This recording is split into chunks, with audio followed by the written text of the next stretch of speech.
The galaxy was a vast, chaotic place, an intricate web of political struggles, ancient alliances, and warring species. It was also a place where no one could truly survive alone. At least, that's what the Council thought. They had seen death worlds, planets where life was a constant struggle for dominance, and creatures that thrived in the harshest environments imaginable.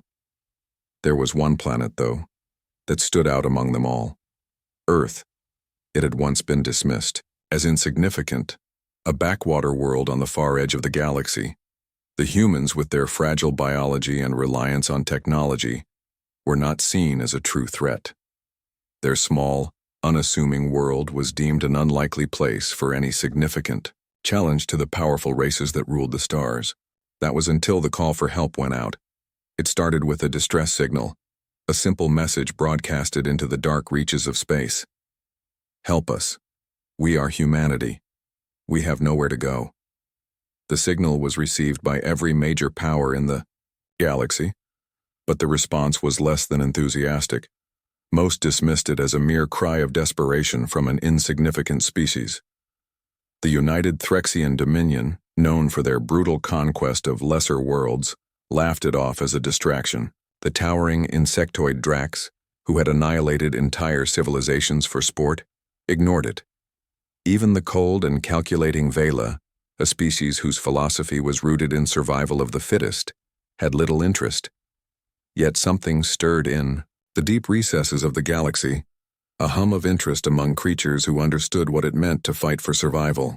Among the most feared predators in the galaxy, those who thrived in environments where death was constant, a curiosity began to grow. Krosk, a massive creature from the planet Zorlath, one of the galaxy's deadliest species, was the first to take the Plea seriously. The Zorlathians were known for their near-impenetrable hides and strength that could shatter starships with a single blow.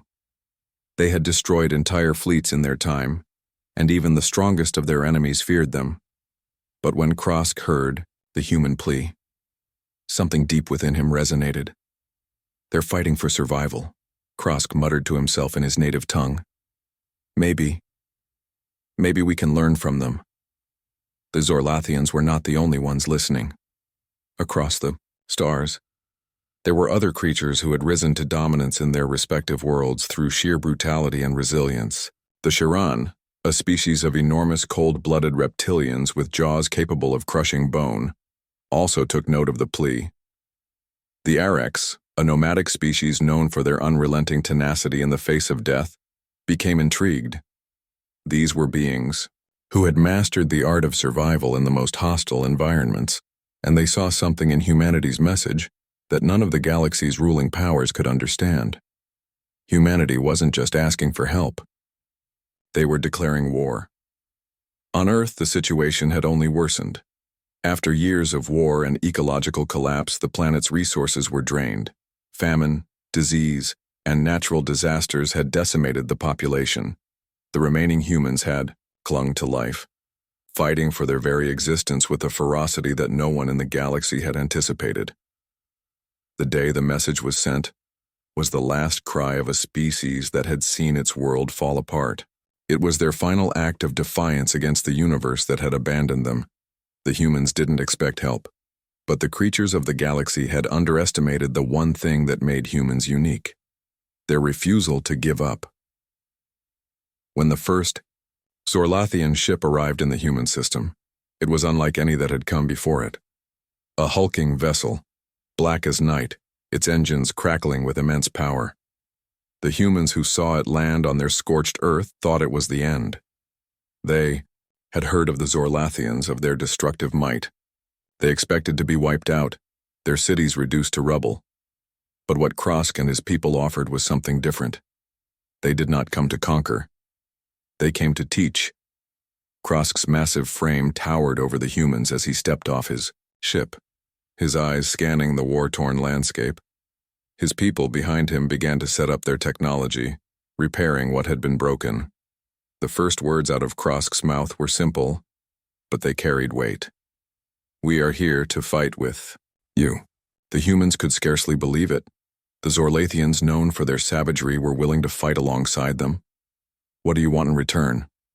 asked one of the human leaders, a woman named Elena. Nothing, Krosk answered. We've fought our battles. Now we fight yours. For the first time in years, humanity saw a glimmer of hope. As the Zorlathians helped humans rebuild, others came. The Shiran arrived with their mighty reptilian bodies, offering their strength to defend Earth from the myriad threats that still lingered. The Erics followed, bringing their unyielding spirit to bolster the human effort.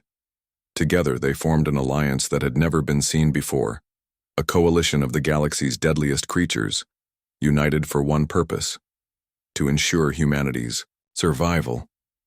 The war against the alien invaders, the resource-hungry alien corporations, and the deadly predators that had once been Earth's natural enemies became a battle not just for survival, but for the right to exist. The galaxy had written off humanity, believing them to be weak and insignificant. But now, under the tutelage and strength of the galaxy's deadliest, humanity was becoming something more. They were no longer a species clinging to life. They were rising. As the final battle against a massive alien invasion fleet unfolded above Earth's atmosphere, the humans fought with a fierceness that matched their monstrous allies. Krosk, with his powerful fists, tore through enemy ships while the Shiran's jaws cracked through hulls, and the Eric soldiers held the line against overwhelming odds. In the heart of the battle, Elena stood with Krosk, watching as humanity's enemies were scattered to the void. She turned to the towering alien beside her and said, "You weren't wrong. We're more than just survivors, we're fighters." Krosk nodded, his voice low but resolute. "You are Deathworlders now, and the galaxy will remember you." And so, the plea for help had been answered, not just by a few, but by the galaxy's fiercest. Humanity, once seen as weak and fragile, had become one of the deadliest creatures in the galaxy, fierce, relentless, and unstoppable. The galaxy had learned its lesson. No one, not even the deadliest of predators, would underestimate humanity again.